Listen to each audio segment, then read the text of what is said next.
أسئلة كتيرة جدا بتجيلي في شقة. أنا عايز أشتري شقة وخايف لا يتنصب عليا، وخاصة في المدن الكبيرة زي القاهرة والإسكندرية.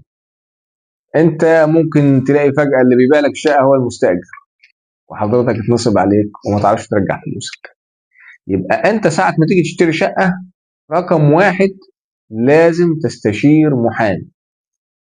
رقم اتنين، أنا بشتري شقة، لازم أنا أعرف عداد الكهرباء والمية والغاز باسم مين، واروح لشركه الكهرباء والميه والغاز، ودي امن الاجراءات، وركز فيها قوي، دي امن الاجراءات.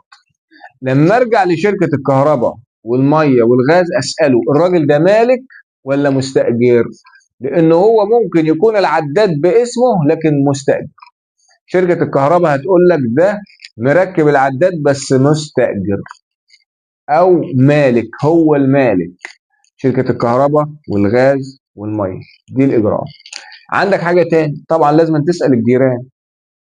الحاجة التالتة، في حاجة اسمها كشف من الضرائب العقارية.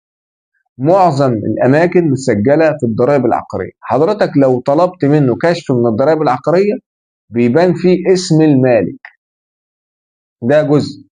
في جزئية تانية بقى، اللي هو أنت بتشوف تسلسل العقود بتاعتك، ودي كلها إجراءات بيقوم بها المحامي.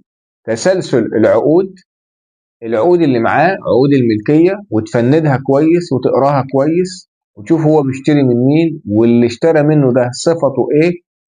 سؤال بقى، ممكن تسأل واحد من الجيران، يبقى انت كده بتعمل اجراء كويس قوي. تسأل واحد من الجيران، هي العمارة دي ملك مين؟ هي الشقة دي كانت ملك مين؟ هو حضرتك مستأجر؟ هو حضرتك الراجل ده موجود؟ الاستفسار ده بيجيب لك معلومة بتبقى مهمة عشان يطمئن قلبك.